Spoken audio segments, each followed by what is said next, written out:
Hi viewers, welcome to investment wealth. గత కొన్ని రోజులుగా మార్కెట్ న్యూ హైస్ చేస్తుంటే mid caps and small caps మాత్రం బాగా పడుతూ వస్తున్నాయి. అండ్ ఈ రోజు అయితే చెప్పక్కర్లేదు, ఆల్మోస్ట్ ఆల్ బ్లడ్ బాత్ లాంటిదే mid caps and small cap సెగ్మెంట్లో. సో అసలు రానున్న రోజుల్లో మిడ్ క్యాప్స్ కానీ స్మాల్ క్యాప్స్ కానీ ఇంకా పడతాయా, లేదంటే మనం ఈ లెవెల్లో యాడ్ చేయొచ్చా అనే దానికి జస్ట్ నా వ్యూ షేర్ చేస్తున్నాను. చూడండి, ఆల్మోస్ట్ ఆల్ కోవిడ్ లోస్ నుంచి మార్కెట్ అనేది చాలా ర్యాలీ అయిన విషయం తెలిసిందే. అండ్ మిడ్ క్యాప్స్ మీరు ఇక్కడ చూసినట్టయితే, నేను ఇప్పుడు ఇది ఒక మిడ్ క్యాప్ ఇండెక్స్ చూపిస్తున్నానండి మీకు. ఆల్మోస్ట్ 164% రైజ్ అయింది మిడ్ క్యాప్ ఇండెక్స్. ప్రస్తుతానికి మీకు వీక్లీ చార్ట్ చూపిస్తున్నానండి. సో ఒక్కొక్క క్యాండిల్ వచ్చేసి ఒక వీక్ ఎప్పుడు కూడా కొంచెం పైకి వెళ్తూ కిందకి డిప్ ఇస్తుంది. సో పైకి వెళ్తూ కిందకి పడుతుంది. ఇప్పుడు కూడా అలాంటి ఒక డిప్ వచ్చింది. కాకపోతే ఇక్కడ మనం చూడాల్సిన ఇంపార్టెంట్ పారామీటర్స్ చూద్దాం. డే చార్ట్లోకి వెళ్తే, అంటే ఒక్కొక్క క్యాండిల్ వచ్చేసి 1 డే అండ్ గత 4 రోజులుగా నిఫ్టీ మంచి పాజిటివ్ జోన్లోనే వెళ్తుంది. కాకపోతే పెర్ఫామ్ చేసేదంతా కూడా లార్జ్ క్యాప్సే. Small caps and mid caps mostly అసలు పెర్ఫామ్ చేయట్లేదు. బట్ ఈ రోజు ఫాల్ చూస్తే almost all mid cap index వచ్చి 50 డేస్ మూవింగ్ యావరేజ్ దగ్గరికి వచ్చింది. సో ఇది ఒక మంచి సపోర్టే. సో మీరు ఇలా చూసినట్టయితే ఇక్కడ డ్రా చేసిన లైన్ ప్రకారం నిఫ్టీ కొంచెం సపోర్ట్స్ కూడా తీసుకుంటున్న జోన్ ఇది. కాకపోతే మీరు ఈ జోన్ని నెగ్లెక్ట్ చేయొచ్చు. మెయిన్లీ 50 డేస్ మూవింగ్ యావరేజ్ ఉంది కాబట్టి ఇది ఒక సపోర్ట్ అయితే ఇస్తుంది. ఇది కాకుండా ఇంకా ఇక్కడ ఇంపార్టెంట్గా మనం చూడాల్సింది, ఆల్మోస్ట్ జనవరి నుంచి అరౌండ్ ఈ ఆర్ఎస్ఐ లెవెల్ నుంచి రివర్స్ అవుతుంది. సో ప్రస్తుతం కూడా మీరు ఇక్కడ చూడండి, మల్టిపుల్ టైమ్స్ మార్చ్లో అండ్ ఏప్రిల్లో కూడా అదే ఆర్ఎస్ఐ లెవెల్స్కి వచ్చింది. ఇప్పుడు మళ్ళీ almost near to that RSI level. అంటే కంప్లీట్ ఫాలో అయిపోయిందని చెప్పను, బట్ కొంచెం కిందకి రావచ్చు. సో మేబీ ఈ 50 డేస్ మూవింగ్ యావరేజ్ని కట్ చేసి పైకి వెళ్ళొచ్చు, లేదా ఒకవేళ కిందకి పడితే నెక్స్ట్ ఇమీడియట్ సపోర్ట్ అనేది ఈ పాయింట్ అవుతుంది. 25,984 అంటే 26,000 అవుతుంది. సో దీని ప్రకారం నేను మిడ్ క్యాప్ ఇండెక్స్లో నా ఒపీనియన్ ఏంటంటే, మార్కెట్ మరీ బిగ్ ఫాల్ అయితే రాకపోవచ్చు. At the same time small cap index ఎలా ఉందో కూడా చూద్దాం. సో ఇది స్మాల్ క్యాప్ ఇండెక్స్ అండి. అందులో నేను డే చార్ట్ చూపిస్తున్నాను. సో ఒక్కొక్క క్యాండిల్ వచ్చేసి 1 డే. ఎగ్జాక్ట్గా స్మాల్ క్యాప్ ఇండెక్స్ అయితే 50 డేస్ మూవింగ్ యావరేజ్ని టచ్ చేసి రివర్స్ అయింది. సో మీరు ఇక్కడ చూసినట్టయితే 50 డేస్ మూవింగ్ యావరేజ్ అనేది బోత్ మిడ్ క్యాప్స్లో కానీ స్మాల్ క్యాప్స్లో కానీ మంచి సపోర్ట్ జోన్ కింద ఉంది.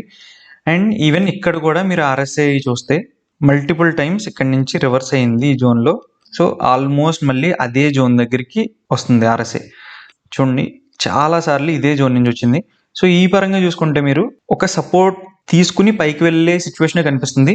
బట్ అలాగని స్మాల్ క్యాప్స్ని మిడ్ క్యాప్స్ని మాత్రం తక్కువ అంచనా వేసి ఇంకా పడదు ఫర్దర్గా అని ఒపీనియన్లో సింప్లీ ఎంత అమౌంట్ ఉంటే అంత అమౌంట్ యాడ్ చేసుకుంటూ వెళ్ళిపోకండి. నా ఒపీనియన్ ఏంటంటే, మీరు ఏదన్నా మంచి షేర్స్ మిడ్ క్యాప్లో కానీ స్మాల్ క్యాప్లో కానీ చాలా మంచి ఫండమెంటల్ షేర్స్ ఒకవేళ కానీ ర్యాలీలో మిస్ అయి ఉంటే, అవి ఒక హెల్దీ కరెక్షన్ అయినప్పుడు వాటి సపోర్ట్ జోన్స్ దగ్గర మీరు కొంచెం 10%, 20%, 30% అలా యాడ్ చేసుకుంటూ వెళ్ళండి. అంతేగాని సింప్లీ ఇది 50 ఈఎంఐ దగ్గర సపోర్ట్ ఉంది కదా అని మొత్తం అమౌంట్ని అయితే యాడ్ చేయొద్దు. రానున్న రోజుల్లో అయితే ఇంత ఆర్ఎస్ఐ డ్రాప్ అయితే అయ్యింది కాబట్టి ఇవి రివర్స్ అవ్వడానికి కొన్ని రోజులు పడుతుంది. సో ఈ పాయింట్లో కొన్ని రోజులు కన్సాలిడేట్ అవి, అంటే ఇక్కడి నుంచి కొంచెం కిందకి పడినా లేదు ఇదే లెవెల్స్లో అయినా సరే కొంచెం మళ్ళీ రివర్సల్ చూపించడానికి కొన్ని రోజులు అయితే టైం పడుతుంది. ఇమీడియట్గా రేపటి నుంచే రివర్సల్ చూపెట్టాలి అంటే చూపించకపోవచ్చు. బట్ హ్యూజ్ ఫాల్ చూపించే సిచ్యువేషన్ అయితే ప్రస్తుతానికి అయితే కనిపించట్లేదు. సో మీరైతే ఒక 10% అలాగా ప్రెజెంట్ ఉన్న 50 ఈఎంఐ జోన్స్లో 10 to 20% యాడ్ చేసుకోండి మంచి కంపెనీస్ని. ఒకవేళ ఫర్దర్ ఇంకా ఫాల్ వస్తే నేను మీకు ఇంకో వీడియో ద్వారా ఇంకా ఏ లెవెల్స్లో యాడ్ చేయొచ్చు అనేది మీకు క్లియర్గా చెప్తాను. ఒకవేళ మీరు ఏదన్నా సరే ఒక మంచి షేర్ని మిస్ అయ్యారు అనుకుంటే కమెంట్ సెక్షన్లో మెన్షన్ చేయండి. సో దట్ అవి యాడ్ చేయొచ్చా లేదా అనేది నేను మెన్షన్ చేస్తాను మీకు. సో డిప్స్లో అయితే మంచి షేర్స్ని అయితే మీరు యాడ్ చేయొచ్చు, బట్ ఇమీడియట్ రిటర్న్స్ అయితే ఎక్స్పెక్ట్ చేయొద్దు. కొన్ని రోజులు కన్సాలిడేట్ అయ్యి తర్వాత అయితే ఫర్దర్ అప్ మూవ్ అయితే ఉంటుంది. ప్రెజెంట్ ర్యాలీ అయితే లార్జ్ క్యాప్స్లో అయితే మంచిగా కనిపిస్తుంది. అండ్ అది మేబీ కంటిన్యూ అయ్యే ఛాన్స్ ఉంది.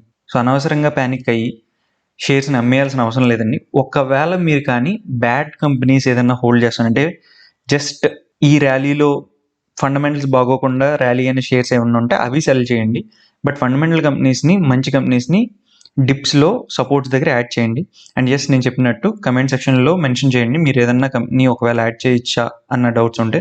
ఆల్సో ఇది జస్ట్ ప్రస్తుతం ఉన్న చార్ట్ ప్యాటర్న్ బట్టి ఇది నా ఒపీనియన్ అండి. మేబీ రేపు మార్కెట్ యాక్షన్ బట్టి కూడా ఇది చేంజ్ అవ్వచ్చు. బట్ యాజ్ ఆఫ్ నవ్ అయితే మరీ హ్యూజ్ ఫాల్ అయితే చూడలేదు. బట్ ఎస్, ఇంకొంచెం స్మాల్ కరెక్షన్ అవ్వచ్చు ఆర్ఎస్ఐ లెవెల్స్ మీట్ అవ్వడం కోసం స్మాల్ క్యాప్ ఇండెక్స్ కానీ మిడ్ క్యాప్ ఇండెక్స్ కానీ. Hope you like the video. Please like చేయండి, షేర్ చేయండి, సబ్స్క్రైబ్ చేయండి. Thank you.